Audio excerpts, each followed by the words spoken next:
ఖత్తర్కు కొత్తగా ఇళ్లలో పనిచేసుకోనికి రావాలనుకున్న ఆడవాళ్ళు మీరు ఇక్కడికి వచ్చేటప్పుడు ఎవరైతే మీకు వీసా తీశారో ఏజెంట్ కానీ ఆఫీస్ కానీ మీకు తెలిసిన వాళ్ళు కానీ వీసాతో పాటు కాంట్రాక్ట్ని కూడా డౌన్లోడ్ చేసి ఇమ్మని చెప్పండి.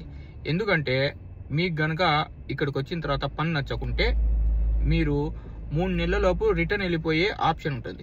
మీ కాంట్రాక్ట్లో క్లియర్గా రాసి ఉంటుంది 3 నెలల ప్రిబోషన్ పీరియడ్ అని. ప్రిబోషన్ పీరియడ్ అంటే మీకు గనక పని నచ్చకున్నా లేదంటే మీ స్పాన్సర్కు మీరు నచ్చకున్నా మీరు తిరిగి మీ సొంత దేశానికి వెళ్ళిపోవచ్చు. ఆ వెళ్ళడానికి అయ్యే ఖర్చు కూడా మీ స్పాన్సరే భరించాలి. కానీ ఇక్కడికి వచ్చిన తర్వాత సిచ్యువేషన్ ఎలా ఉంటుందంటే ఈ ఏజెంట్లు ఎవరైతే ఉన్నారో వీళ్ళు డబ్బులు తినేసింటారు కాబట్టి మీ మీద వీళ్ళు మేము 3 లక్షలు ఖర్చు చేసినా 3 లక్షలు కట్టి వెళ్ళండి అని, అరబ్బీ వాళ్ళైతే కనుక మేము 10,000 ఖర్చు చేసినా 10,000 కట్టి వెళ్ళండి అని అంటుంటారు. అదే కాంట్రాక్ట్ మీ దగ్గర ఉంటే మీరు డైరెక్ట్గా ఆ పేపర్ తీసుకుని ఎంబెసీకి వెళ్తే మీ పని సెకండ్లలో అయిపోతుంది. మిమ్మల్ని దేశం సింపుల్గా పంపించేస్తారు. నేను నిన్న ఒక వీడియో చేశాను. ఆ వీడియోలో కూడా నేను ఆడవాళ్ళు వచ్చేటప్పుడు ఖచ్చితంగా కాంట్రాక్ట్ ప్రింట్ తీసుకుని మీ దగ్గర పెట్టుకొని రాండి అంటే చాలా మంది నాకు కామెంట్ చేసి ఈ వీడియో కింద ఆడవాళ్ళ కాంట్రాక్ట్ ఇస్తాడా, ఏం జోకులు వేస్తున్నావు, ఇవి అయ్యే పనిలేనా అని అంటున్నారు. మీకు తెలియకుంటే తెలుసుకోండి, ఆడవాళ్ళకు కూడా కాంట్రాక్ట్ ఇస్తారు, ఈసీఆర్ పాస్పోర్ట్ అయినా కూడా. సరేనా?